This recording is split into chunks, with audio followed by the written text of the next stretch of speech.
सन जो है वो अल्टीमेट सोर्स ऑफ एनर्जी है। सन जो है वो क्या है? Ultimate source of energy. Ultimate source of energy है वो, हाँ कि ना? अल्टीमेट सोर्स ऑफ एनर्जी, हाँ कि ना?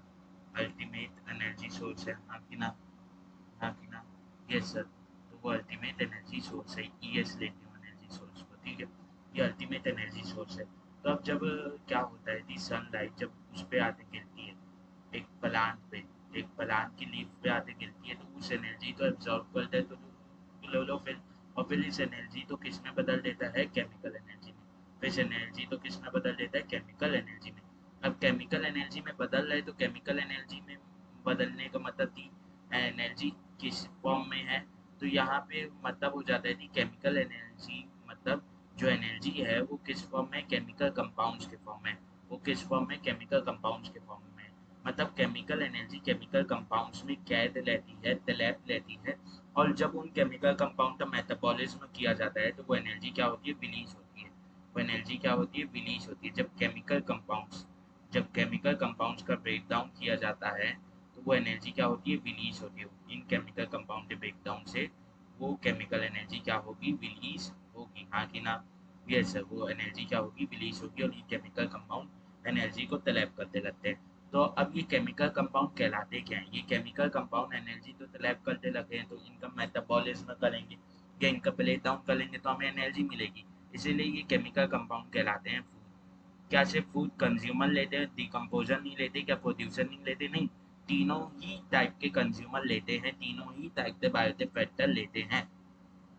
फूड प्रोड्यूसर भी यूज़ करता है, इवन तो वो बना रहे तब भी अपने ग्रोथ और उसके लिए तो यूज़ करेगा ही, हाँ कि ना? Yes sir. अपने ग्रोथ और उसके दाते डेवलपमेंट के लिए तो यूज़ करेगा ही। क्या कंज्यूमर यूज़ नहीं करेगा? कंज्यूमर भी यूज़ करेगा, तो वो खुद से बना तो नहीं पा रहा, तो वो दूसरे से लेगा। डिकम्पोजर्स भी एट दी एंड कंज्यूमर जैसे ही रहते हैं। सिर्फ ये रहता है कि वो अपना खाना लेने के समय उसे ऑर्गेनिक में ना बदल के वो सीधा ला देते हैं, इनऑर्गेनिक में बदल देते हैं, तो वो डिकम्पोजिशन कहला जाता है, हाँ कि ना? Yes sir. तो सन जो है वो अल्टीमेट सोर्स ऑफ एनर्जी है। अब जब प्लांट या प्रोड्यूसर जब उसे केमिकल एनर्जी में बदला और इस केमिकल कंपाउंड को जब एक ऑर्गेनिज्म खाया, मान लेते प्रोड्यूसर खाया, तो प्रोड्यूसर क्या बॉडी में कुछ ये फूड स्टोर भी होगा। अब उस जब प्रोड्यूसर को जब एक प्राइमरी कंज्यूमर खाएगा तो वो जो फूड है वो प्राइमरी कंज्यूमर के लिए फूड हो जाएगा। तो उस फूड से प्राइमरी कंज्यूमर क्या बनाएगा? अपनी बॉडी में एनर्जी बनाएगा अपने सर्वाइवल के लिए, हाँ कि ना? अब ये जो एनर्जी है, क्या पूरी एनर्जी यूज कर लेगा? क्या पूरा फूड यूज कर लेगा? नहीं, फूड का थोड़ा सा पार्ट यूज कर लेगा अपने सर्वाइवल और ग्रोथ के लिए, और थोड़ा सा पार्ट उस आने वाले फ्यूचर के लिए उसकी बॉडी में स्टोर हो जाता है। ये अलग अलग फंक्शन के लिए उसकी बॉडी में स्टोर हो जाता है। जैसे फैट की लेयर उधर स्टोर हो जाती है पोलर बियर में, ताकि वो इंसुलेशन प्रोवाइड कर पाए। तो वो फैट की लेयर आई कहाँ से? वो उसके फूड से ही आ रही है, हाँ कि ना? फूड आया तो थोड़ा सा एनर्जी के लिए यूज हुआ और थोड़ा सा उसकी बॉडी में स्टोर हो गया। अब अगर कोई इस प्राइमरी कंज्यूमर तो खाता है, तो ये जो इसकी बॉडी में स्टोर्ड है ऑर्गेनिक मैटर के फॉर्म में, ये सेकेंडरी कंज्यूमर के लिए क्या हो जाएगा? फूड हो जाएगा। वैसे ही सेकेंडरी कंज्यूमर में थोड़ा सा सेकेंडरी कंज्यूमर खुद अपने ग्रोथ और डेवलपमेंट के लिए खाएगा और थोड़ा सा अपनी बॉडी में स्टोर कर लेगा। तो थोड़ा सा अपनी बॉडी में स्टोर किया और थोड़ा सा क्या किया? अपने डेवलपमेंट और ग्रोथ के लिए सेकेंडरी कंज्यूमर कंज्यूम किया। तो वो जो कंज्यूम किया उससे उसे क्या मिली? एनर्जी मिली। मतलब जो सोलर एनर्जी प्रोड्यूसर के पास आई थी वो केमिकल एनर्जी या फूड के फॉर्म में एक एनिमल से दूसरे एनिमल या एक ऑर्गेनिज्म से दूसरे ऑर्गेनिज्म में बहती जा रही है। इसी को बोलते हैं एनर्जी फ्लो। इसी को क्या बोलते हैं? एनर्जी फ्लो, हाँ कि ना? इसी को क्या बोलते हैं? एनर्जी फ्लो बोलते हैं, ठीक है? अब सन जो है वो अल्टीमेट सोर्स ऑफ एनर्जी है धरती पे। पर क्या ओशन के नीचे तल में क्या सनलाइट पहुंचती है? नहीं। तो इसके एक्सेप्शन क्या हो जाते हैं? इसका एक्सेप्शन हो जाता है बता देते हैं डीप, वो बोल सकते हैं डीप हाइड्रोथर्मल वेंट या deep sea hydrothermal vent. Deep sea hydrothermal ecosystem. Deep sea hydrothermal ecosystem. Hydrothermal ecosystem, हाँ कि ना? इसके एग्जाम इसके वो हो जाते हैं एक्सेप्शन, हाँ कि ना? यस सर, ठीक है। तो अब मान लेते हैं सनलाइट जो है 100% सनलाइट आ रही है धरती में, 100% सनलाइट आई। तो हम लोग तो पता है जब एटमॉस्फेयर से पास होगी तो उसका रिफ्लेक्शन हो जाएगा, डिस्पर्जन हो जाएगा। तो अराउंड लेस देन 50% मिलता है किसे, प्लांट को लेस देन 50% मिलता है, पर मान लेते हैं 50% मिल रहा है। अब क्या ये पूरा का पूरा 50% प्लांट यूज करते हैं? नहीं। अब इस 50% का 2 से 3%, 2 से 3% क्या करता है प्लांट यूज करता है, 2 से 3% यूज करता है प्लांट, मतलब इस 100% का कितना, इस 100% का कितना 1%, इस 100% का कितना 1% यूज करता है, हाँ कि ना। तो हम लोग वैसे लिखने थे तो बोल देते हैं कि 2 से 10% यूज कर रहा है, 2 से 10% यूज कर रहा है 50 का। पर वो 1 से 5% होता है, जनरली 1% होता है, कुछ जगह 5 तो ज़्यादा भी यूज हो जाता है, हाँ कि ना। तो 100% है, 1 से 5% यूज होता है, और जितना गिल है, गिल कितना है सिर्फ इतना 50%, इसे क्या बोलते हैं PAR, फोटोसिंथेटिकली एक्टिव रेडिएशन, हाँ कि ना। इतना जो है, इतना जो है इसका 2 से 10% और 100 का 1 से 5%, हाँ कि ना। Yes sir. तो कितनी आई, टोटल सनलाइट कितनी है 100%, टोटल सनलाइट कितनी है 100%, हाँ कि ना। तो इसका लेस देन 50% कितना आया, इसका लेस देन 50% क्या है PAR, मतलब लेस देन 50% क्या है, लेस देन 50% का साइन ऐसे बनेगा, सॉरी। लेस देन 50% क्या है प्लांट के लिए अवेलेबल है, less than 50% available to plant है, हाँ कि ना। मतलब ये क्या है PAR, फोटोसिंथेटिकली एक्टिव रेडिएशन, ये क्या है फोटोसिंथेटिकली एक्टिव रेडिएशन, हाँ कि ना। Yes sir. अब जो अराउंड 50% है, ये एक्चुअल में लेस देन 50% होता है, पर 50% हम लोग मान लेंगे, ठीक है। और जो बचा हुआ 50% है उसके साथ क्या हुआ, उसका रिफ्लेक्शन हो गया, रिफ्लेक्शन हो गया, हाँ कि ना, डिस्पर्जन हो गया, तो अलग अलग चीज़ें हो गई इसके साथ। रिफ्लेक्शन हो गया, डिस्पर्जन हो गया, एब्जॉर्प्शन हो गया, अलग अलग मटेरियल के द्वारा जो बीच में आए, हाँ कि ना।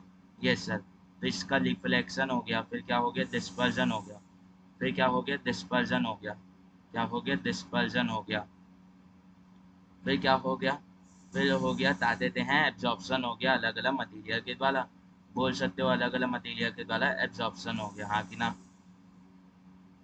अलग अलग मटेरियल के द्वारा एब्जॉर्प्शन हो गया, हाँ कि ना। Yes sir. ठीक है। तो ये होता है फिर इस 50% के साथ, हाँ कि ना। अब ये जो फोटोसिंथेटिकली एक्टिव रेडिएशन है, ये less than 50% of total sunlight available होती है, हाँ कि ना। तो अब इसका कितना एब्जॉर्ब करता है प्लांट, इस लेस देन 50%, तो अगर मैं 50% मान लूँ तो इसका 2 से 10%, इसका 2 से 10%, 2 से 10% किसका, ये PAR का, मतलब कितना 1 से 5% किसका, टोटल सनलाइट था, 1 से 5% ऑफ 100%, ऑफ 100%, हाँ कि ना। Yes sir.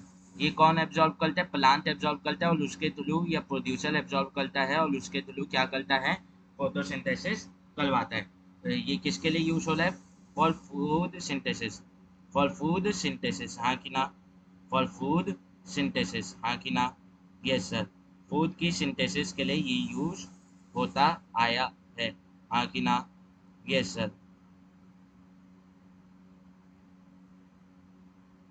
हाँ कि ना। Yes sir. ठीक है। अब क्या होता है कि हम लोग तो पता है हाइड्रोथर्मल जो वेंट्स हैं, डीप सी हाइड्रोथर्मल इकोसिस्टम है, वहाँ पे सन जो है वो अल्टीमेट सोर्स ऑफ एनर्जी नहीं है। तो यहाँ पे कैसे वो मिलेंगे ताते थे ऑर्थोट्रॉप्स, अगर यहाँ पे अगर यहाँ पे खाना बनाने वाले मिल रहे हैं तो वो कैसे मिलेंगे, कीमो ऑर्थोट्रॉप्स, कीमो ऑर्थोट्रॉप्स। अगर नहीं मिल रहे हैं तो वो अगर ऑर्थोट्रॉप्स नहीं लेंगे तो बेसिकली बाकी सब क्या लेंगे, हेटेरोट्रॉप्स। तो या तो वो कीमो हेटेरोट्रॉप्स लेंगे जो बहुत ही कम लेते हैं, और जनरली हेटेरोट्रॉप्स लेते हैं at the base of the ocean में, क्योंकि वहाँ पे तो उतना ज़्यादा सर्वाइव भी नहीं कर पाते, हाँ कि ना। तो दी प्रोडक्शन में भी और भी चीज़ें चाहिए रहती है जो वहाँ पे इजीली अवेलेबल नहीं होती। तो क्या हो रहा है इधर एनर्जी फ्लो में, क्या हो रहा है इनऑर्गेनिक मटेरियल को पहले किस में बदला जा रहा है, इनऑर्गेनिक मटेरियल को, इनऑर्गेनिक मटेरियल तो किस में बदला जा रहा है, ऑर्गेनिक मटेरियल में, किस में बदला जा रहा है, ऑर्गेनिक मटेरियल में, किस में बदला जा रहा है, ऑर्गेनिक मटेरियल में, हाँ कि ना। ऑर्गेनिक मटेरियल कैसे, ऑर्गेनिक मटेरियल जैसे ग्लूकोज हो गया, इसे इसका एग्जांपल क्या हो सकता है, ग्लूकोज हो सकता है, हाँ कि ना, जो हम लोग फोटोसिंथेसिस इन हायर प्लांट्स में पढ़ते हैं, हाँ कि ना। ये सर ग्लूकोज हो सकता है। तो किसकी मदद से, लाइट एनर्जी की मदद से, किसकी मदद से, लाइट एनर्जी की मदद से बदला जाल है, लाइट एनर्जी की मदद से बदला जाल है, हाँ कि ना। ये सर लाइट एनर्जी की मदद से बदला जाल है, और बदल कौन रहा है, बाय प्लांट्स, या बोल सकते हो बाय प्रोड्यूसर, बाय प्लांट्स बोल सकते हो या बाय प्रोड्यूसर्स बोल सकते हो, हाँ कि ना। Yes sir. अब प्रोड्यूसर्स में कौन कौन हो सकता है, अब जो हम लोग प्रोड्यूसर्स पढ़े उनमें कौन कौन हो सकता है, क्या प्रोड्यूसर में से प्लांट्स हो सकते हैं, ऐसा नहीं है, क्या प्रोड्यूसर्स में से प्लांट्स हो सकते हैं, ऐसा नहीं है। प्रोड्यूसर्स में कौन कौन हो सकता है, प्रोड्यूसर्स में बैक्टीरिया हो सकते हैं, बीजीए हो सकते हैं, ब्लू ग्रीन एल्गी, वही तो बैक्टीरिया भी तो है वो, तो प्लांट्स हो सकते हैं। और कौन हो सकता है, बीजीए हो सकता है, बीजीए ब्लू ग्रीन एल्गी, हाँ कि ना। तो जो ब्लू ग्रीन एल्गी ही से बैक्टीरिया हैं जो फोटोसिंथेसिस करते हैं। फिर कुछ green and purple sulphur bacteria हो सकते हैं, green and purple sulphur bacteria, green and purple sulphur bacteria, and purple sulphur bacteria, हाँ कि ना, पर्पल सल्फर बैक्टीरिया हो सकते हैं, हाँ कि ना। और कुछ प्रोटिस्ट हो सकते हैं, हाँ कि ना, जैसे यूग्लिनॉइड है वो कीमो ऑटोटॉप्स रहता है, हाँ कि ना। पर यूग्लिनॉइड अगर कहीं पे भी आप एनसीईआरटी में भी देखोगे ना, तो बायोलॉजिकल क्लासिफिकेशन के अलावा बहुत कम प्रोटिस्टा का वो किया गया है मेंशन, क्योंकि जो प्रोटिस्टा है उसमें जनरली वही प्लांट वही ऑर्गेनिज्म जो डाले जाते हैं जो कहीं और फिट नहीं होते, इसीलिए वो प्रोटिस्टा था, एक्चुअल बताना थी ये ऑर्गेनिज्म प्रोटिस्टा था है मुश्किल है, इसलिए प्रोटिस्टा था वो उतना ज़्यादा कहीं जिक्र नहीं होता, हाँ कि ना, हाँ कि ना। Yes sir. ठीक है। तो अब इनऑर्गेनिक मटेरियल तो लाइट एनर्जी की मदद से ऑर्गेनिक मटेरियल में बदला जा रहा है, मतलब जो लाइट एनर्जी है, मतलब जो लाइट एनर्जी है, जो लाइट एनर्जी है उसे प्रोड्यूसर्स के द्वारा या प्लांट्स के द्वारा, जी से प्रोड्यूसर्स के द्वारा या प्लांट्स के द्वारा किस में बदला जा रहा है, केमिकल एनर्जी में, किस में बदला जा रहा है, केमिकल एनर्जी में, हाँ कि ना, केमिकल एनर्जी में बदला जा रहा है, हाँ कि ना। अब ये केमिकल एनर्जी क्या क्या हो सकती है, केमिकल एनर्जी ऑफ फूड, ये किसकी रहती है, of food, chemical energy of food, हाँ कि ना। और ये फूड में कौन कौन आ सकता है, फूड में आ सकता है ग्लूकोज आ सकता है, आपका कार्बोहाइड्रेट आ सकता है, ऑर्गेनिक मटेरियल आ सकते हैं, बोल सकते हो, हाँ कि ना, हाँ कि ना। Yes sir. तो इसमें कौन आ सकता है, ऑर्गेनिक मटेरियल्स आ सकते हैं सभी के सभी, हाँ कि ना। इसीलिए जो प्लांट्स है उन्हें क्या बोला जाता है, उन्हें क्या बोला जाता है, उन्हें बोला जाता है कन्वर्टर्स या ट्रांसड्यूसर्स, उन्हें क्या बोला जाता है, कन्वर्टर्स, क्योंकि वो कन्वर्ट करते हैं, या बोला जाता है ट्रांसड्यूसर, या ट्रांसड्यूसर बोला जाता है, ट्रांसड्यूसर बोला जाता है, हाँ कि ना।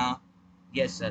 तो अगर मैं बोलूँ कि न्यूमेरिकल सॉल्व करने के लिए आए, न्यूमेरिकल सॉल्व करने के लिए आए तो 100x एनर्जी आ रही है, ठीक है। ये दूसरा टॉपिक है, ये थोड़ा न्यूमेरिकल बेस वाले से, तो इस बार न्यूमेरिकल भी पूछ सकता है, तो अब जिस हिसाब से पेपर आ रहे हैं, तो अगर 100% एनर्जी आ रही है, 100% यानी 100x एनर्जी आ रही है, मान लेते हैं इतनी एनर्जी आ रही है, तो इसका 1% कौन यूज करेगा, यानी 1x कौन यूज करेगा, प्लांट यूज करेगा फोटोसिंथेसिस में। और ये कब लगाना है कंसेप्ट, न्यूमेरिकल्स में, ये कब लगाना है, न्यूमेरिकल्स में, हाँ कि ना, न्यूमेरिकल्स में लगाना है, हाँ कि ना।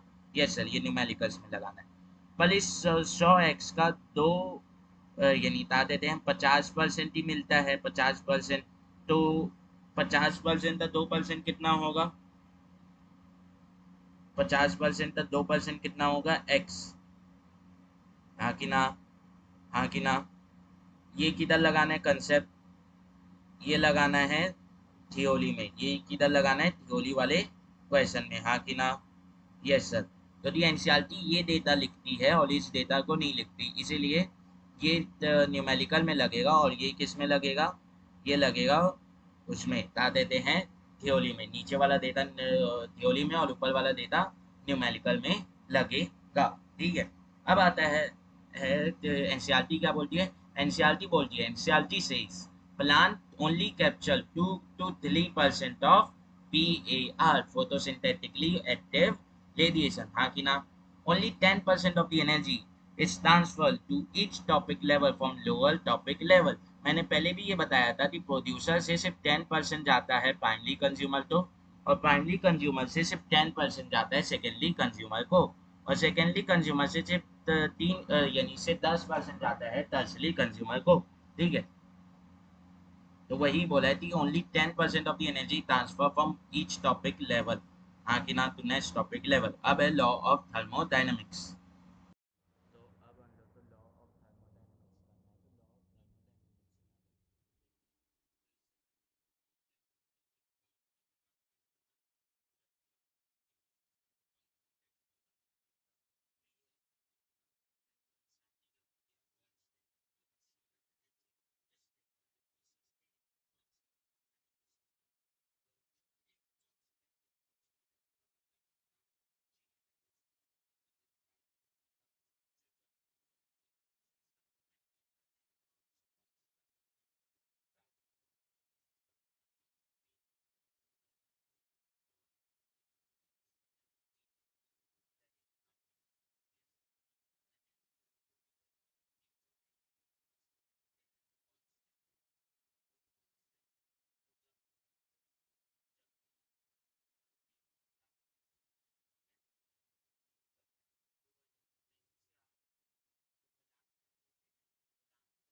सोलर एनर्जी से एनर्जी लेते हैं और उसे केमिकल एनर्जी के फॉर्म में तलब कर लेते हैं।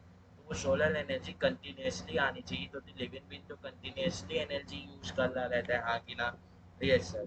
ठीक है, अब क्या है दी, अब आते हैं लॉ ऑफ थर्मोडायनेमिक्स में। तो एनर्जी फ्लो जो है, एनर्जी फ्लो जो है, एनर्जी फ्लो होती है, एनर्जी किस हिसाब से इकोसिस्टम में फ्लो होती है एक ऑर्गेनिज्म से दूसरे ऑर्गेनिज्म, ये क्या करती है, ये फॉलो करती है लॉ ऑफ थर्मोडायनेमिक्स। ये क्या करती है, फॉलो करती है लॉ ऑफ थर्मोडायनेमिक्स, हाँ कि ना। ये सर, ये लॉ ऑफ थर्मोडायनेमिक्स फॉलो करती है। तो लॉ ऑफ थर्मोडायनेमिक्स है क्या, लॉ ऑफ थर्मोडायनेमिक्स है कि पहला लॉ क्या बोलता है कि कोई भी एनर्जी बनाई नहीं जा सकती, ना उसे नष्ट किया जा सकता है, सिर्फ एनर्जी जो है वो एक फॉर्म से दूसरे फॉर्म में बदली जा सकती है। तो हम लोग फिजिक्स और केमिस्ट्री में भी पढ़ते आए हैं कि energy can neither be created nor be destroyed, but it can only be change from one form to another. जो बता देते हैं, एनर्जी जो है can't be destroyed, बता देते हैं एनर्जी जो है can't be destroyed, can't be created nor destroyed, uh, can't be created or destroyed, can't be created or destroyed, but it can only be changed from one form to the other, हाँ कि ना। From one form to the other change हो सकता है, सिर्फ एक form से दूसरे फॉर्म में चेंज हो रहा है।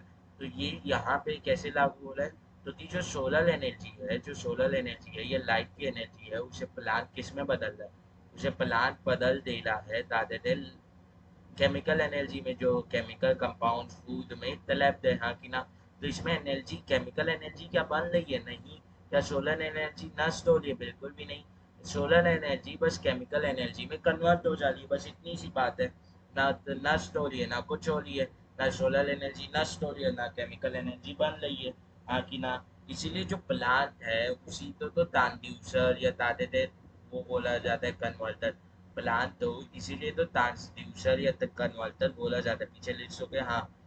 इसीलिए तो प्रोड्यूसर्स या प्लांट्स को कन्वर्टर्स या ट्रांसड्यूसर्स बोला जाता है, क्योंकि वो एक फॉर्म से दूसरे फॉर्म में चेंज कर रहे रहते हैं। अब दूसरा लॉ क्या बोलते हैं, दो लॉ आते हैं लॉ ऑफ थर्मोडायनेमिक्स के अंदर। तो दूसरा लॉ क्या बोलता है ये समझ में नहीं आता बेसिकली। तो ये बेसिकली ये बोलता है कि बताते हैं ये जो एनर्जी का कन्वर्जन है, ये क्या बता रहा है, ये एनर्जी द कन्वर्जन बता रहा है। तो ये एनर्जी द कन्वर्जन कोई सस्ता प्रोसेस नहीं है, इसमें बहुत हाई अमाउंट ऑफ हीट जो है वो रिलीज होती है, बहुत हाई अमाउंट ऑफ हीट जो रहती है वो रिलीज होती है। और जो हीट एनर्जी रहती है वो उस जो हीट एनर्जी मतलब फिजिक्स और केमिस्ट्री में भी पढ़े हैं कि वो सिस्टम के द्वारा वापस से गेन करके यूज की नहीं जा सकती। मतलब जो ये एनर्जी का कन्वर्जन है, इसमें एनर्जी का लॉस अच्छा खासा होता है। तो ये जो कन्वर्जन है, एनर्जी कन्वर्जन जो है, ये एक एक्सपेंसिव प्रोसेस है, ये कोई चीप प्रोसेस नहीं है। जो एनर्जी का कन्वर्जन है ये एक एक्सपेंसिव प्रोसेस है, पर एक्सपेंसिव प्रोसेस किस फॉर्म में बता देते हैं हीट एनर्जी के फॉर्म में या हीट के लॉस के फॉर्म में। हाँ कि ना? Yes sir. हाँ कि ना? Yes sir. मतलब इसमें बहुत ज़्यादा एनर्जी लॉस होती है in the form of heat, जो ताकतें क्या करती है, डिस्टर्ब कर देती है यूनिवर्स को, या डिसऑर्डर क्रिएट कर देती है, या एंथैल्पी इंक्रीज कर देती है। हाँ कि ना? तो जो हीट लॉस होगी, हीट लॉस जो होगी, वो क्या करेगी, यूनिवर्स की एंथैल्पी बढ़ा देगी। वो यूनिवर्स की एंथैल्पी क्या करेगी, बढ़ा देगी। एंथैल्पी को बढ़ा देगी। आखिर यस सर। अब ये जो हीट लॉस हुआ, या जो ये हीट एनर्जी है, ये सिस्टम के द्वारा वापस नहीं ली जा सकती। ऑब्वियस सी बात है, ये ताकतें नॉट अवेलेबल टू सिस्टम होती है, ये सिस्टम के द्वारा वापस नहीं ली जा सकती। Not available to system, not available to system. हाँ कि ना? ये सिस्टम के लिए सिस्टम वापस नहीं ले सकता। एबल एनर्जी जो लॉस हो गई वो हो गई, अब उसमें कुछ नहीं किया जा सकता। हाँ कि ना? Yes sir. ठीक है। अब जैसे अब आते हैं दूसरे टॉपिक में, जो है फूड चेन। कल्लो ने लॉ ऑफ थर्मोडायनेमिक्स में इतना ही था, यही पढ़ना था बस। हाँ कि ना? अब फूड चेन, फूड चेन क्या होता है बेसिकली, जो हम लोग ने पढ़ा, बता थे इसमें एनर्जी फ्लो में पढ़ा थी, जो प्रोड्यूसर है वो सन से एनर्जी ले रहा है और खाना बना रहे। तो प्रोड्यूसर तो कौन खाता है, प्राइमरी कंज्यूमर तो कौन, सेकेंडली तो कौन, टर्सरी, और टर्सरी तो कौन, और क्वार्टिनरी। हाँ कि ना? तो क्या ये वो नहीं बन रही थी, कौन किसे खा रहा है या किसके द्वारा खाया जा रहा है। हाँ कि ना? और खाते किसे, फूड को। तो ये नहीं बन रहा थी कौन किसका फूड है और उसका या इसका क्या फूड है। मतलब मैं अगर बोल दूँ प्रोड्यूसर और प्राइमरी कंज्यूमर, तो प्राइमरी कंज्यूमर जो है वो सेकेंडरी कंज्यूमर का फूड है, बता देते हैं जो प्रोड्यूसर है वो प्राइमरी कंज्यूमर का फूड है। हाँ कि ना? मतलब ये जो प्राइमरी कंज्यूमर है, ये किसी का फूड है या इसका कोई फूड है। हाँ कि ना? हाँ कि ना? ये जिस फॉर्म में दिखाते हैं हम लोग, कि प्रोड्यूसर हो गया, फिर प्राइमरी कंज्यूमर हो गया, तो ये जो हम लोग एक चेन जैसा रिलेशनशिप दिखाते हैं ना, खाने के बीच का, कि कौन किसका फूड है या किसका खाना क्या है, इसी तो हम लोग बोलते हैं फूड चेन। इसी तो हम लोग क्या बोलते हैं, फूड चेन बोलते हैं। मतलब फूड चेन क्या है, एक रिलेशनशिप या एक लीनियर अरेंजमेंट, जिसमें क्या होता है कि हम लोग दिखाते हैं कि कौन सा ऑर्गेनिज्म किसके द्वारा खाया जा रहा है या किसका वो खाना है। हाँ कि ना? Yes sir. हाँ कि ना? Yes sir. समझ में आया? इसका मतलब ये है कि जितने भी लिविंग ऑर्गेनिज्म हैं वो डायरेक्टली और इनडायरेक्टली किस पे डिपेंड कर रहे हैं, बता देते हैं, प्लांट्स के ऊपर डिपेंड कर रहे हैं। सर डायरेक्टली या इनडायरेक्टली कैसे डिपेंड कर रहे हैं, मान लेते हैं यहाँ पे प्लांट है, अब यहाँ पे फिर इसे कौन खाया, ग्लास हॉपर खाया। इसे कौन खाया, ग्लास हॉपर खाया। हाँ कि ना? ग्लास हॉपर खाया। अब ग्लास हॉपर तो कौन खाया, ग्लास हॉपर तो मान लेते फ्लॉक खाया। ग्लास हॉपर तो कौन खाया, फ्लॉक खाया। फ्लॉक को कौन खाया, स्नेक खाया। फ्लॉक को कौन खाया, स्नेक खाया। अब स्नेक को कौन खाएगा, स्नेक को खाएगा ईगल मान लेते हैं या पीकॉक मान लेते हैं। हाँ कि ना? हाँ कि ना? तो ये जो मोल है, ये किस, इसका खाना क्या है, स्नेक। इसका खाना क्या है, स्नेक। तो स्नेक के लिए मैं क्या बोल सकता हूँ, वो किसका खाना है, पीकॉक का। और स्नेक का क्या खाना है, फ्लॉग। मतलब ये एक ऐसा लीनियर अरेंजमेंट है, मतलब सेम लेवल पे ही, सेम ऐसे एक लाइन में अरेंज हुआ है ना, ऐसे एक लाइन में अरेंज हुआ है। वो तो बस इधर जगह नहीं तो इधर कर दिया, वरना ये एक लाइन में अरेंज हुआ है, जिसमें ये दिख रहा है कि कौन सा किसका खाना है या ताकतें हैं, या किसका क्या खाना है, और वो ऑर्गेनिज्म किसी और तक खाना है कि नहीं। हाँ कि ना? जैसे स्नेक का क्या खाना है, फ्लॉग, वो पता चल रहा है, पर स्नेक किसका खाना है क्या ये पता चल रहा है, हाँ ये भी पता चल रहा है। और उसका आंसर क्या, पिकॉक। तो ये क्या है, ये बेसिकली लीनियर अरेंजमेंट है। ये क्या है, बेसिकली लीनियर अरेंजमेंट है। ये क्या है, लीनियर अरेंजमेंट। हाँ कि ना? ये बेसिकली लीनियर अरेंजमेंट है on the basis of food habit, on the basis of food habit. हाँ कि ना? लीनियर अरेंजमेंट है on the basis of food habit, on the basis of food habit, food habit के basis पे ये linear arrangement है। हाँ कि ना? Yes sir. On the basis of food habit,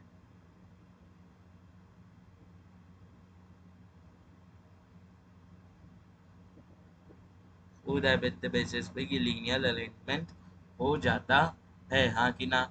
यह एक ऐसा रिलेशनशिप है जिसमें दिखाता है कि कौन किसका खाना है या कौन किसके द्वारा खाया जा रहा है, हाँ कि ना। तो ये क्या अरेंजमेंट है ऑर्गेनिज्म का, जिसमें शो होता है कि एक ऑर्गेनिज्म कि दूसरे ऑर्गेनिज्म को खाता है या दूसरे किसी ऑर्गेनिज्म के द्वारा खाया जाता है।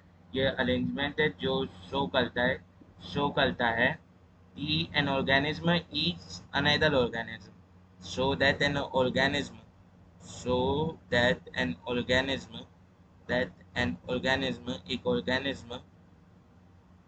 eats एक organism eats another organism एक organism दूसरे organism को खाता है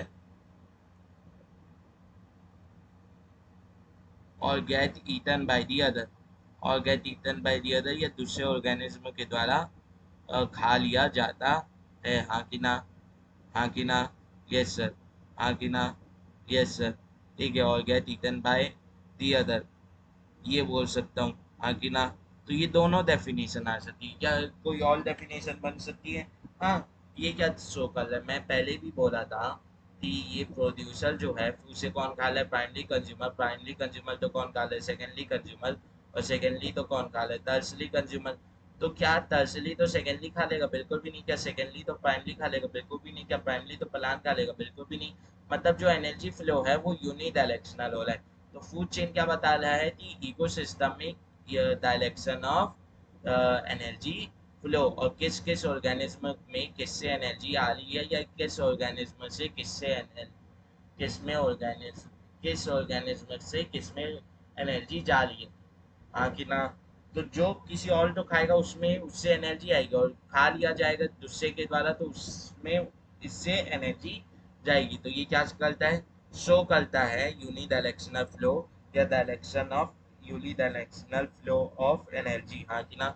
शो करता है energy flow in an ecosystem, show करता है energy flow in an ecosystem, show energy flow in an ecosystem, हाँ कि ना। एनर्जी फ्लो शो करता है इकोसिस्टम में, हाँ कि ना। और कैसा यह बताता है, ये बताता है कि यूनिडायरेक्शनल फ्लो है। ये कैसे बताता है, यूनिडायरेक्शनल फ्लो है, हाँ कि ना, यस सर, हाँ कि ना, यस सर, ठीक है। ये unidirectional flow of energy show कर देता है। दूसरा आता है कि फूड चेन जो है, मैंने क्या बोला, डिकम्पोजर्स भी एक्चुअल में कंज्यूमर जैसे ही रहते हैं, सिर्फ ये रहते हैं कंज्यूमर जो कॉम्प्लेक्स ऑर्गेनिक मटेरियल आता है उसे वापस से सिंपल ऑर्गेनिक मटेरियल में बदल के अपनी बॉडी में स्टोर कर लेता है। पर और डिकम्पोजर की बॉडी इतनी लार्ज नहीं होती थी वो अपनी बॉडी में स्टोर कर पाए, तो वो सिंपल सा किस में बदल देते हैं, इनऑर्गेनिक मटेरियल में बदल देते हैं। मतलब जो इस हिसाब से दो फूड चेन बन सकती है कि एक ऐसी फूड चेन जो कंज्यूमर्स की हो, एक ऐसी फूड चेन जो डिकम्पोजर्स की हो। तो दो अलग अलग क्यों बन गई, जबकि दोनों तो खाना ही खा रहे हैं? इसलिए तो कि एक जो है वो लिविंग ऑर्गेनिज्म के ऊपर फीड करता है या लिविंग ऑर्गेनिज्म से डिराइव करता है खाना अपना, दूसरा जो है वो एक नॉन लिविंग ऑर्गेनिज्म से डिराइव करता है। तो इसी हिसाब से दो फूड चेन हो जाती है, ग्लेजिन फूड चेन और डेटलाइटस फूड चेन। ग्लेजिन मतलब चलना होता है, और चलने से हम लोग क्या समझ सकते हैं, गाय जब घास पे चलती है, तो गाय गाय जो है जब घास पे चलती है तो घास क्या लिविंग बीन, तो जो गाय है वो एक लिविंग बीन से अपना वो न्यूट्रिशन या फूड डिराइव कर ली है। तो मतलब कि ग्लेजिन फूड चेन में क्या हो जाएगा, जब एक लिविंग बीन से अपना न्यूट्रिशन डिराइव किया जाएगा। पर डेटलाइटस मतलब क्या होता है, डेड लिविंग ऑर्गेनिज्म, हाँ कि ना। तो डेड ऑर्गेनिज्म से अगर खाना डेराइव कर रहे हैं तो उसे बोलते हैं डेटलाइटस फूड चेन, उसे क्या बोलते हैं, डेटलाइटस फूड चेन बोलते हैं, डेटलाइटस फूड चेन बोलते हैं। अब ये सिर्फ डिकम्पोजर्स नहीं थे, डिवोर्स भी डिराइव कर ले लेते, तो कि अर्थवॉर्म भी तो खाना लेता ही है, हाँ कि ना। अर्थवॉर्म भी तो खाना लेता ही है, हाँ कि ना, यस सर। तो इसीलिए डेटलाइटस या ग्लेजिन फूड चेन आंसर, यानी दो प्रकार के फूड चेन होते हैं। अब ऐसा नहीं है कि ग्लेजिन ज़्यादा जरूरी है या डेटलाइटस ज़्यादा जरूरी है, दोनों ही जरूरी है। अगर डेटलाइटस फूड चेन नहीं होगी तो वो नहीं होगा, क्या कहते हैं, डिकम्पोजिशन नहीं होगा, और ग्लेजिन नहीं होगी तो क्या कहते हैं, एनर्जी फ्लो नहीं होगा, हायर टॉपिक लेवल एग्जिस्ट ही नहीं कर पाएंगे, हाँ कि ना। तो इसका शॉर्ट फॉर्म क्या होता है, पहले ये लिख लेते हैं। इसका शॉर्ट फॉर्म जीएफसी होता है, हाँ कि ना। और इसका शॉर्ट फॉर्म डीएफसी होता है। इसका शॉर्ट फॉर्म क्या होता है, डीएफसी। इसका शॉर्ट फॉर्म होता है डीएफसी, हाँ कि ना। ठीक है।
बेसिकली सेकेंडली कंज्यूमर है। थर्ड टॉपिक लेवल है इसलिए तीतली लिख देंगे। और कार्निवोल है इसलिए सी ए लिख देंगे, हाँ कि ना, कार्निवोल। अब फ्लॉग को कौन खाएगा, फ्लॉग को खा सकता है स्नेक, खा सकता है। फ्लॉग को कौन खा सकता है, स्नेक खा सकता है, हाँ कि ना। तब स्नेक क्या हो गया, टर्सली कंज्यूमर हो गया, हाँ कि ना। स्नेक क्या हो गया, टर्सली कंज्यूमर हो गया। या फोर्थ टॉपिक लेवल हो गया, या क्या हो गया, ये क्या हो गया, कार्निवोल हो गया, बोल सकते हो, हाँ कि ना। ये क्या था, ये प्राइमली कार्निवोल था, तो थी पहला कार्निवोल जो आया था इस फूड चेन में। ये क्या है, ये सेकेंडली कार्निवोल है, इसलिए सेकेंडली सी ए लिख दे रहा हूँ, हाँ कि ना। ठीक है। फिर स्नेक को कौन खा सकता है, ईगल खा सकता है, हाँ कि ना। कौन खा सकता है, ईगल खा सकता है। कौन खा सकता है, ईगल खा सकता है। तो ईगल क्या हो सकता है, ईगल हो सकता है कॉर्टिनली कंज्यूमर या टॉप कंज्यूमर।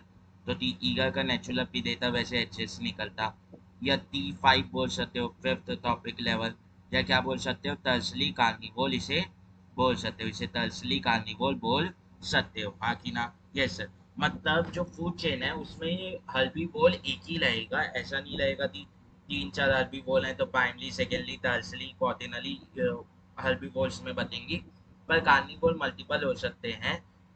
यदि एक फूड चेन में जो ओमनीवोर है वो भी कार्निवोर की तरह काम करेगा, तो अल्लाह तो वहाँ पे दिख नहीं रहा ना कि वो हर्बीवोर्स को भी खा, वो प्लांट को भी खा ले तो एक फूड चेन में जितने भी आगे के लेते हैं इन्हें ओमनीवोर ना लेते, कार्निवोर ले लेते। जब ऐसा कुछ बने जिसमें हम लोग तो दिखे थी यार, ये तो एक लेमन बीन को भी खा रहा है और एक उसे भी खा रहा है, किसे एक मान लेते हैं एक प्लांट को भी खा ले, तब जाते हम लोग बोल सकते हैं कि वो ओमनीवोर है। पर हम लोग तो ये फूड चेन में तो बस ये दिखेगा, या तो ये प्लांट खाएगा या किसी ऑर्गेनिज्म को खाएगा, तो ये कार्निवोर कहला जाएगा या हर्बीवोर कहला जाएगा, हाँ कि ना। अब ये है कि इसमें नॉर्मल टॉपिक लेवल 3 से 4 लेते हैं। नॉर्मल टॉपिक लेवल कितने लेते हैं? 3 से 4 लेते हैं। नॉर्मल टॉपिक लेवल कितने लेते हैं? 3 से 4 लेते हैं, हाँ कि ना। ये क्या है? Topic level. ये क्या है? Topic level. तो नॉर्मल टॉपिक लेवल कितने लेते हैं? 3 से 4 लेते हैं। अब लीस्ट टॉपिक लेवल किस में लेता है? या बोल सकते हो लीस्ट टॉपिक लेवल नहीं, लास्ट टॉपिक लेवल है वो। लीस्ट, मैं इसे लीस्ट बोल रहा था, लास्ट टॉपिक लेवल जो है, ये जो लास्ट टॉपिक लेवल है, ये इसके पास बहुत कम एनर्जी रहती है। मतलब अगर इन सब में देखें कि कौन कितना एनर्जी किसे मिल रहा है, उस हिसाब से इसे सबसे कम एनर्जी मिलेगा। तो 10% एनर्जी लॉ के हिसाब से, 10% एनर्जी लॉ के हिसाब से जब ऐसे जाएगा तो क्या होगा? वो जो है वो हर एक स्टेप में, या एनर्जी जो है वो हर एक स्टेप में 10% ही आगे ट्रांसफर होगा। तो अगर इधर 1000 भी है तो इधर हुआ 100, इधर हुआ 10, इधर हुआ 1 और इधर हुआ 0.1, मतलब 1000 से 0.1 बहुत कम है। इसीलिए जो टॉपिक लेवल है जनरली 3 से 4 ही लेता है, क्योंकि जितना ज़्यादा टॉपिक लेवल रहेगा उतना ज़्यादा एनर्जी रिड्यूस हो जाएगी। तो लास्ट में जो लास्ट के टॉपिक लेवल आएंगे, अगर वो 3 से 4, 3 या 4 से ज़्यादा हुए, अगर 5-6 हो गए, तो क्या होगा कि जो जितनी एनर्जी उन्हें एक्वायर करने में नहीं लगेगी ना, उससे कम एनर्जी मिलेगी उन्हें खाने से। मतलब मान लेते हैं ईगल को खाने वाला कोई ऑर्गेनिज्म आ गया, एक्स, मान लेते हैं एक्स आ गया, तो एक्स ईगल को खाने के लिए या ईगल का शिकार करने से कुछ एनर्जी लगाया वाई, तो उसे जितनी भी एनर्जी मिलेगी ना वो वाई से कम ही मिलेगी। इसीलिए क्या करते हैं, 3 से 4 टॉपिक लेवल ही नेचर अपने से ही लग के चलती है। तो नेचर सबका सोचती है, नेचर सबके बारे में सोचती है, इसीलिए वो 3 से 4 टॉपिक लेवल ही लेके चलती है। तो जो लास्ट टॉपिक लेवल रहता है उसके पास वेरी लेस एनर्जी रहती है, या हम लोग बोल सकते हैं एनर्जी लेस रहता है। उसे क्या बोल सकते हैं? एनर्जी लेस रहता है। क्या रहता है? ये एनर्जी लेस रहता है, हाँ कि ना। अब जीएफसी जो है और डीएफसी के ये वाले पॉइंट के ऊपर बाद में बात करते हैं। पहले डीएफसी के ऊपर बात कर लेते हैं। अब डीएफसी किधर से चालू हो रहा है? डीएफसी चालू होता है डेटलाइटर से। डीएफसी किधर से चालू होते हैं? डेटलाइटस से। अब ये डेटलाइटस होते क्या है? Dead plant and animal. ये होते कौन है? Dead plant and animal. ये होते कौन है? Dead plant and animal. Dead plant and animal, मरे हुए पौधे और जानवर, हाँ कि ना, मरे हुए जीव जंतु डेटलाइटस कहलाते हैं। अब इनके ऊपर डेटिलीवोर्स काम करते हैं। इन्हें कौन खाता है? डेटिलीवोर्स खाते हैं। इन्हें कौन खाता है? डेटिलीवोर्स खाते हैं। इन्हें कौन खाते हैं? डेटिलीवोर्स खाते हैं, हाँ कि ना। डेटिलीवोर्स खाते हैं, हाँ कि ना। अब डेटिलीवोर्स को कौन खा जाता है? डेटिलीवोर्स को खा जाती है स्मॉल बस, यानी केचुए नहीं खा जाती, जो हमको इस छोटी छोटी बस नहीं खा जाती, खा जाती हैं सर। तो इन्हें कौन खा जाता है? स्मॉल बस खा जाती हैं। और स्मॉल बस को कौन खा जाता है? बिग बस या लार्ज बस, जिन्हें हम जैसे बोल सकते हैं फेलिकन बोल सकते हैं। ये जो बस रहती हैं ये किसे खा जाती हैं? स्मॉल बस को खा जाती हैं, हाँ कि ना, हाँ कि ना। यस सर, ठीक है। अब ये जो डेडली वोट्स है, ऐसा नहीं जरूरी है कि ये बता देते हैं। ये जो डेडली वोट्स है असल में, ये जो स्मॉल बर्ड और फेल्कन है, ये किसके पास है? ये जीएफसी के पास है। मतलब जो डेडली वोट्स है वो जीएफसी के मेंबर्स के द्वारा भी खाया जा सकता है। डेडली वोट्स जीएफसी के मेंबर के द्वारा भी खाया जा सकता है, हाँ कि ना। तो ये स्टार्ट कहाँ से हुआ? ये स्टार्ट हुआ किससे? डेटलाइटस से। ये स्टार्ट कहाँ से हुआ? डेटलाइटस से, हाँ कि ना। तो इसमें जो फर्स्ट टॉपिक लेवल बना वो बनाया कौन? वो जो फर्स्ट टॉपिक लेवल था वो बनाया कौन, वो बनाया डेथलाइटस। वो क्या बनाया, डेथलाइटस। फर्स्ट टॉपिक लेवल कौन बनाया, फर्स्ट टॉपिक लेवल कौन बनाया, डेथलाइटस बनाया, हाँ कि ना। अब इसमें सोर्स ऑफ एनर्जी क्या है, जीएफसी में तो सोर्स ऑफ एनर्जी सन था, पर यहाँ पे सोर्स ऑफ एनर्जी क्या है, यहाँ पे सोर्स ऑफ एनर्जी रहता है ऑर्गेनिक कंपाउंड जो डेथलाइटस में है। ऑब्वियस सी बात है, यहाँ पे केमिकल एनर्जी ही केमिकल एनर्जी ही पास हो रही है। यहाँ पे सोलर एनर्जी आई और फिर वो केमिकल एनर्जी में पास हुई, पर यहाँ पे तो पहले से ही केमिकल एनर्जी थी फॉर्म में तलब है ना। तो यहाँ पे सोर्स कौन है, ऑर्गेनिक कंपाउंड्स जो डेथलाइटस में कैद है, जो डेथलाइटस में कैद है, ऑर्गेनिक कंपाउंड्स इन डेथलाइटस, हाँ कि ना। ऑर्गेनिक कंपाउंड्स इन डेथलाइटस क्या है, यहाँ पे सोर्स ऑफ एनर्जी है, हाँ कि ना। अब अगर मैं बात करूं कि यहाँ पे सबसे ज़्यादा एनर्जी कौन होल्ड करता है, यहाँ पे सबसे ज़्यादा एनर्जी किसके पास है, यहाँ पे सबसे ज़्यादा मैक्स एनर्जी किसके पास है। अगर जीएफसी में बात करूँ तो उसमें प्रोड्यूसर्स के पास है, पर अगर मैं इधर बात करूँ तो इधर मैक्स एनर्जी किसके पास है। अगर इधर मैक्स एनर्जी की बात करूँ तो किसके पास है, वो मैक्स एनर्जी है बोलते हैं डेथलाइटस के पास है। तो 10% लॉ के हिसाब से एनर्जी डिक्रीज करती है, ना कि इंक्रीज। तो सबसे ज्यादा एनर्जी यही होनी चाहिए, तभी तो आगे डिक्रीज कर लिए, मतलब सबसे ज्यादा एनर्जी डेथलाइटस के पास ही है, हाँ कि ना। तो जी आगे जाने पे तो डिक्रीज कर चलिए, तो मैक्स एनर्जी किसके पास है, डेथलाइटस के पास है। किसके पास है, डेथलाइटस के पास है, हाँ कि ना।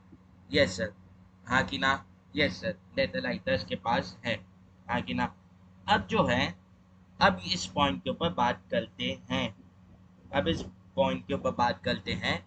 पर उससे पहले एक और पॉइंट लिख लेते हैं कि जो मेंबर हैं डेथलाइटस थे, मेंबर ऑफ डीएफसी डेथलाइटस फूड चेन, जो डेथलाइटस फूड चेन के जो मेंबर्स हैं वो प्ले हो सकते हैं, can be play of, can be play of, can be play of, वो प्ले हो सकते हैं, बताते थे मेंबर्स ऑफ जीएफसी के, वो मेंबर्स ऑफ जीएफसी के प्ले हो सकते हैं, हाँ कि ना। मेंबर्स ऑफ जीएफसी, हाँ कि ना। वो जीएफसी के प्ले मेंबर यानी जीएफसी के जो टॉपिक लेवल है उनके प्ले हो सकते हैं, उनका खाना हो सकते हैं। फिर ये जो एक चीज है इसके बारे में बात करनी है कि दो प्रकार के इकोसिस्टम हम लोगों ने on the basis of area पाले थे, एक था एक्वेटिक, एक था टेरेस्ट्रियल। अब ये पता लगाना है कि जो एक्वेटिक है, टेरेस्ट्रियल है, उनमें से डीएफसी कहाँ ज़्यादा होता है इन कंपैरिजन टू जीएफसी, और जीएफसी कहाँ ज़्यादा प्रीडोमिनेंट होता है। तो अगर मैं एक्वेटिक इकोसिस्टम की बात करूँ तो वहाँ पे क्या, वो ऑक्सीजन टेरेस्ट्रियल से कम प्रेजेंट है, ऑक्सीजन जो है वो वाटर में डिजॉल्व अमाउंट में प्रेजेंट है। तो वहाँ पे वाटर की अवेलेबिलिटी कम है, तो वहाँ पे जो डीएफसी है वो जनरली बहुत कम होता है, हाँ कि ना। Yes sir. तो एक्वेटिक सिस्टम में जो कंट्रीब्यूशन लेता है, जो कंट्रीब्यूशन लेता है, मेजर कंट्रीब्यूशन किसका लेता है, मेजर कंट्रीब्यूशन किसका लेता है, मेजर कंट्रीब्यूशन किसका लेता है। सिंपल सी बात है, अगर डीएफसी वहाँ पे कम हो रहा है तो दी ऑक्सीजन की डिजॉल्व अमाउंट कम है, प्लस वहाँ पे मॉइस्चर कुछ ज़्यादा ही प्रेजेंट है। तो ऐसा तो नहीं है कि मॉइस्चर एक एडिक्वेट अमाउंट में होना चाहिए, एकदम ज़्यादा होगा तो ऑब्वियस सी बात है वो हिंडर करेगा ही। तो एक्वेटिक इकोसिस्टम में किसका मेजर कंट्रीब्यूट है, जीएफसी का, हाँ कि ना।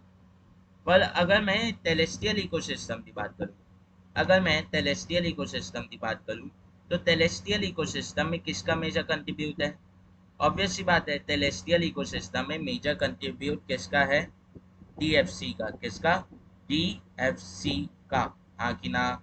ये सब वरना आसपास मले में दिखते बता देते, डेड बॉडीज दिखती पर नहीं दिखती हम तो जल्दी ही गायब हो जाती हैं। तो दी टेरेस्ट्रियल इकोसिस्टम में डीएफसी का मेजर कंट्रीब्यूशन लेते हैं। अब ये बताओ कि हम लोगों ने दो अलग अलग प्रकार पढ़े, तो क्या ये दोनों अलग अलग एग्जिस्ट करते हैं या मिल के एग्जिस्ट करते हैं, क्या ये अलग अलग एग्जिस्ट करते हैं या मिल के एग्जिस्ट करते हैं, तो सोचो। तो अगर दिमाग में ये हाल है कि ये दोनों अलग अलग एग्जिस्ट करते हैं तो आंसर बहुत गलत है। तो दी जो डेथलाइटस जो है वो क्या है, डेड प्लांट एंड एनिमल। और जो जीएफसी के मेंबर हैं क्या वो नहीं है डेड, यानी वो क्या लिविंग ऑर्गेनिज्म नहीं है? तो क्या इनकी मृत्यु होने पे ये क्या डेड प्लांट या एनिमल नहीं होंगे, मतलब डेथलाइटस नहीं होंगे? मतलब अगर ग्लास ऑवर की मृत्यु होती है तो वो डेथलाइटस कहलाएगा, अगर ग्लास की मृत्यु होती है तो वो डेथलाइटस कहलाएगा, अगर फ्लॉक की मृत्यु होती है तो वो डेथलाइटस, अगर स्नेक की मृत्यु होती है तो वो डेथलाइटस, और लीगर की मृत्यु होती है तो वो डेथलाइटस। वैसी जो डेथलीवर्स हैं वो छोटे छोटे बर्ड्स के वो हो सकते हैं, छोटे छोटे बर्ड्स के वो हो सकते हैं दादे दे खाना। और ये छोटी बर्ड्स को ईगल भी खा सकती है, कौन खा सकती है? ईगल भी खा सकती है, हाँ कि ना? हाँ कि ना? मतलब ये दोनों क्या है, इंटरकनेक्टेड है। ये दोनों क्या है, इंटरकनेक्टेड है। वो हम अलग पलते हैं हल्का सा, क्योंकि दोनों में सोर्स ऑफ एनर्जी अलग है। एक में source of energy solar energy है, और फिर आगे जाके वो केमिकल एनर्जी में बदलते जाली, पर एक में सीधा जो एनर्जी का सोर्स है वो केमिकल एनर्जी ही है, हाँ कि ना? Yes sir. तो अब इसमें जो एक और कुछ लिख लेते हैं कि ये जो फूड चेन है, इसमें हम लोग ने पढ़ा कि 3 से 4 टॉपिक लेवल ही हो सकते हैं, उससे ज़्यादा में जो लास्ट टॉपिक लेवल रहता है उसके पास इनफ एनर्जी नहीं पहुंचती, हाँ कि ना? तो क्या जरूरी है कि एक फूड चेन जो है उसमें जो ऑर्गेनिज्म है वो सिर्फ उसी फूड चेन में रहे, किसी और फूड चेन में नहीं हो सकता? मतलब सर कैसे? क्या लॉयन सिर्फ एक ऑर्गेनिज्म का शिकार करता है या मल्टीपल ऑर्गेनिज्म का शिकार करता है? तो आंसर क्या होगा, जो लॉयन है वो मल्टीपल ऑर्गेनिज्म का शिकार करता है, हाँ कि ना? हाँ कि ना? Yes sir. तो जो एक मेंबर है वो मल्टीपल फूड चेन का पार्ट हो सकता है, वो एक मेंबर जो है वो मल्टीपल फूड चेन का पार्ट हो सकता है, मल्टीपल फूड चेन का पार्ट हो सकता है। एक मेंबर मल्टीपल फूड चेन में आ सकता है, हाँ कि ना?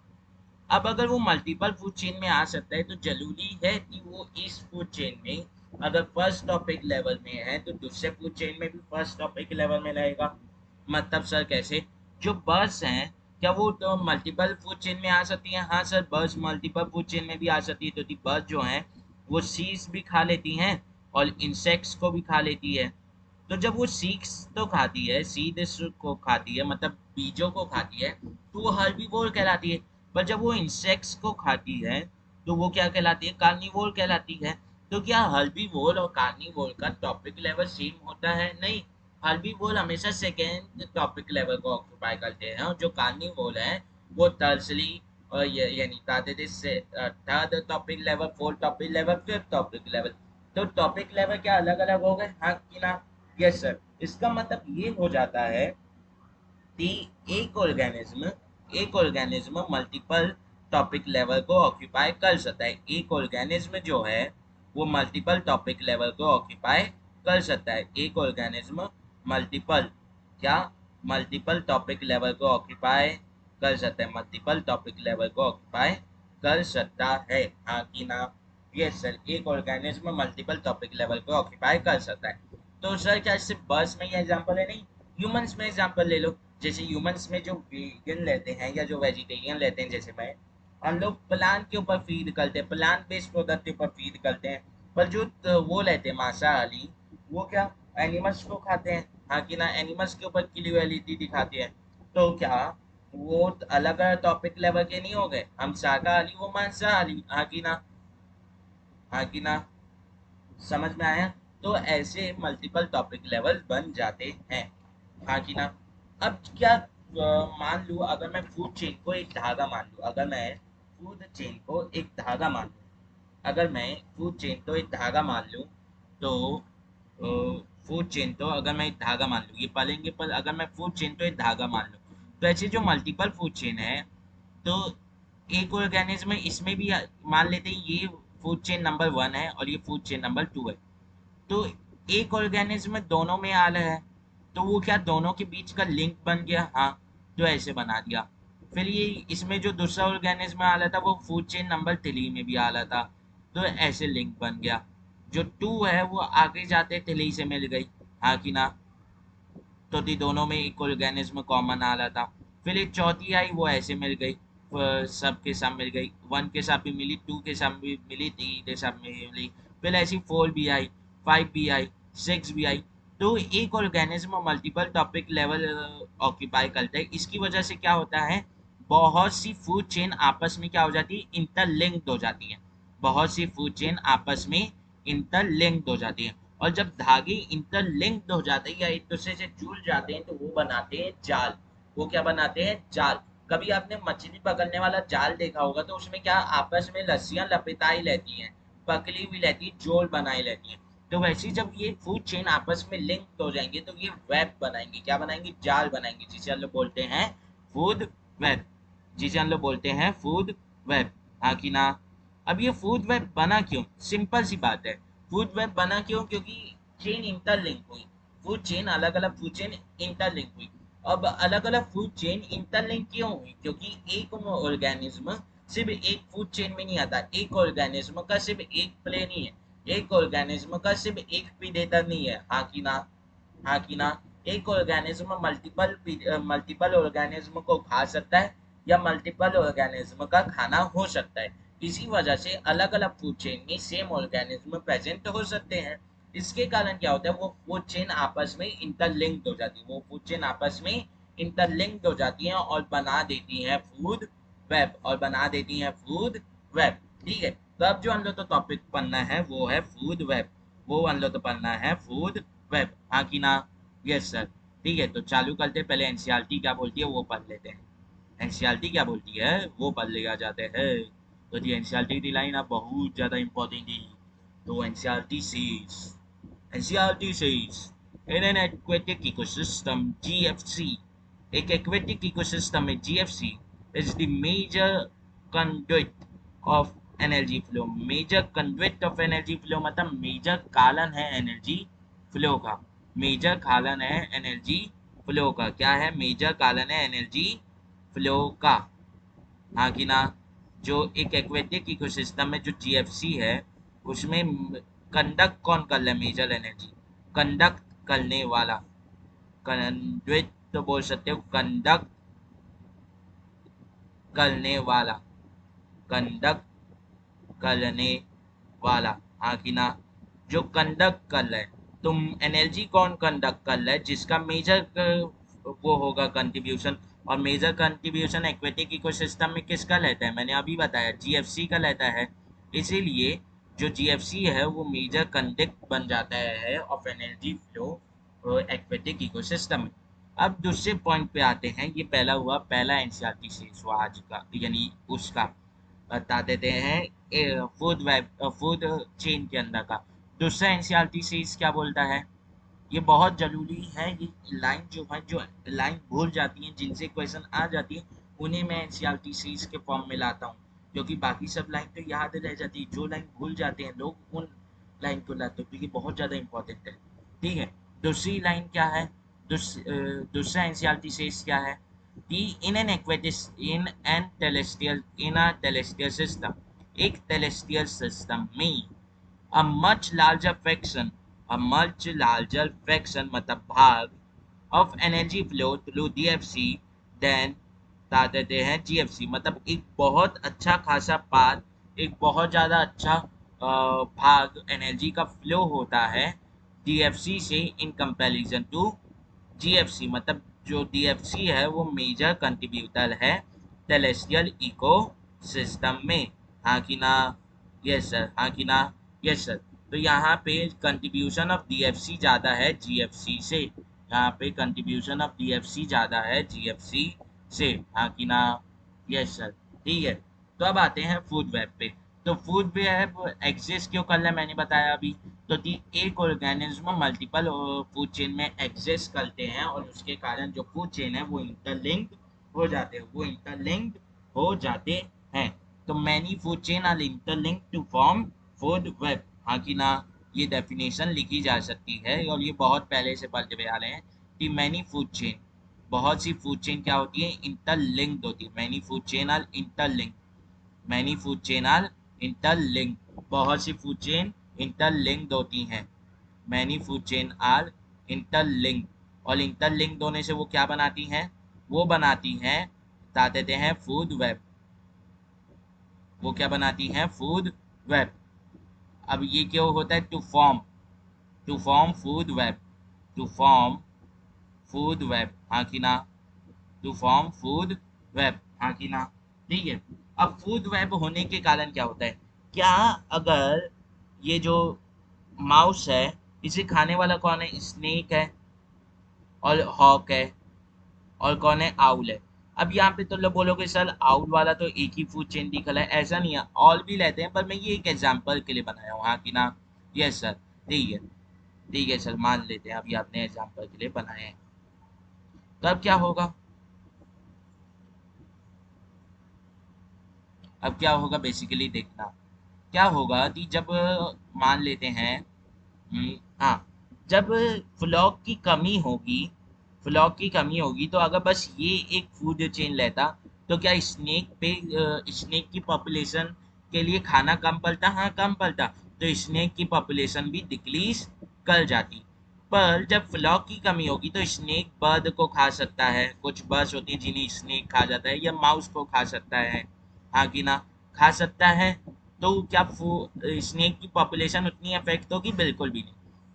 मान लेते हैं कभी स्नेक की पॉपुलेशन बहुत कम हो गई, स्नेक की पॉपुलेशन बहुत कम हो गई, तो क्या हॉक की पॉपुलेशन में डिक्रीज आएगा, नहीं सर, क्योंकि अगर सिर्फ ये वाली फूड चेन रहती फ्लॉग स्नेक और हॉक वाली तब आता, पर मल्टीपल फूड चेन होने के नाम से माउस को हॉक कहा सकता है, माउस को हॉक कहा सकता है, तो उसमें कोई इफेक्ट ही नहीं पड़ेगा, मतलब जो इकोसिस्टम में ऑर्गेनिज्म की लाइफ जो है वो थ्रेटन नहीं होगी, और इकोसिस्टम में लाइफ थ्रेटन नहीं होगी, इसके कारण क्या होता है, जो इकोसिस्टम है वो स्टेबल हो जाता है, इकोसिस्टम क्या लेता है, मेंटेन्ड रहता है, इकोसिस्टम क्या रहता है, मेंटेन्ड रहता है, हाँ कि ना।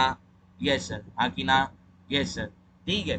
तो फूड वेब के कारण बना क्या, फूड वेब के कारण क्या हुआ, फूड वेब के कारण तीन चीजें हुआ, फूड वेब के कारण तीन चीजें हुआ, फूड वेब के कारण की तीन चीजें हुआ, फूड वेब के कारण तीन चीजें हुआ।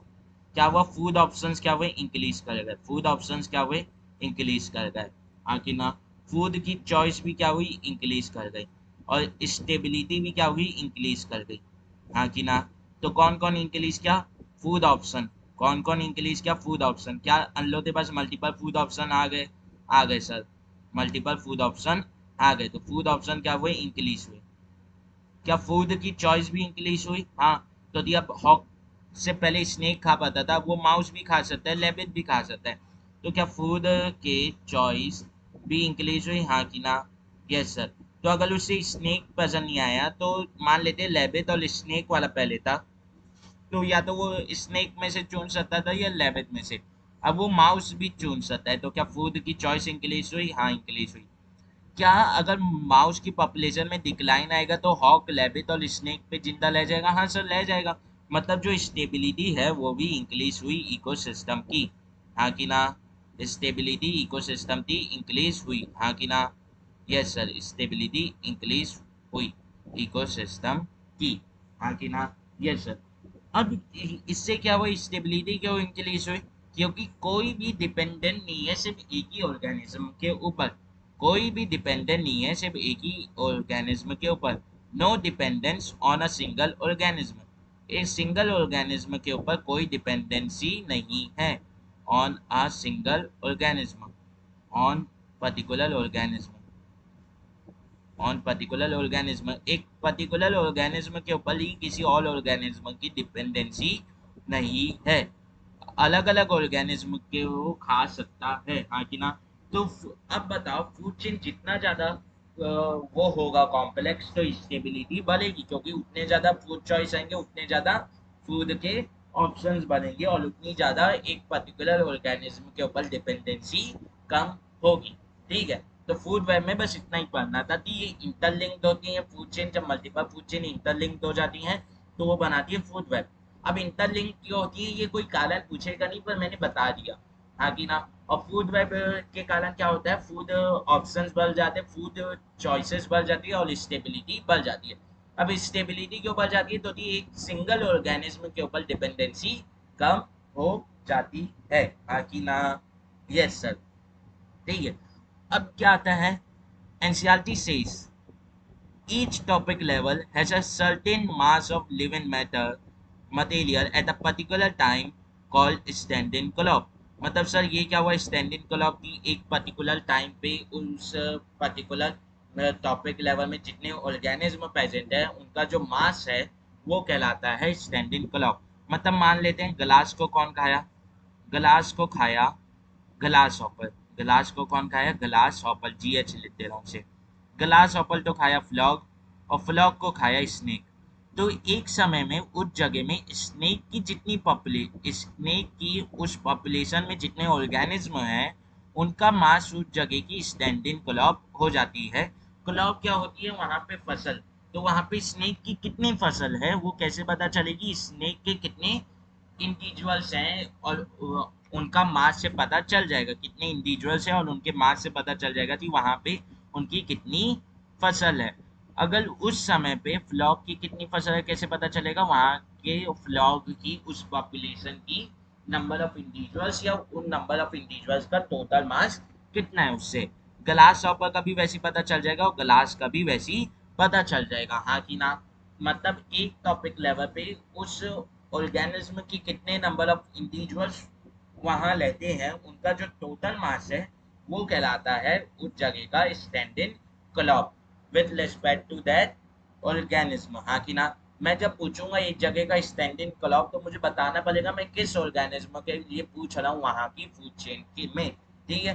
तो अगर मैं ऑर्गेनिज्म के बारे में पूछ सकता हूँ तो क्या मैं एबायोटिक फैक्टर के बारे में नहीं पूछ सकता कि वहां पे कितने एबायोटिक फैक्टर प्रेजेंट है। और इकोसिस्टम में जहाँ पे हम लोग एनर्जी फ्लो पढ़ रहे हैं, सोलर एनर्जी का केमिकल एनर्जी में बदलना पढ़ रहे हैं, तो वहाँ पे कौन से बायोटिक फैक्टर की बात करेंगे, ऑब्वियस ही बात है वहाँ पे न्यूट्रिएंट्स की बात करेंगे, क्योंकि यहाँ पे खाने का फ्लो हो रहा है तो खाना बन किससे रहा है, न्यूट्रिएंट्स से। और न्यूट्रिएंट्स है क्या, इनऑर्गेनिक मटेरियल। तो एक जगह में कितनी इनऑर्गेनिक मटेरियल प्रेजेंट है वो कहलाता है स्टैंडिंग स्टेट, वो क्या कहलाता है उस जगह की स्टैंडिंग स्टेट। अगर ज्योग्राफी थोड़ी अच्छे से पढ़ी होगी या तो याद होगा कि ज्योग्राफी में एक आता है कि एक जगह की सॉइल की स्टैंडिंग स्टेट वहाँ की फर्टिलिटी बता देती है। तो उस समय भी बताया जाता है कि स्टैंडिंग स्टेट क्या होती है, तो स्टैंडिंग स्टेट होती है कि वहाँ पे सॉइल में कितना न्यूट्रिएंट्स प्रेजेंट है, हाँ कि ना।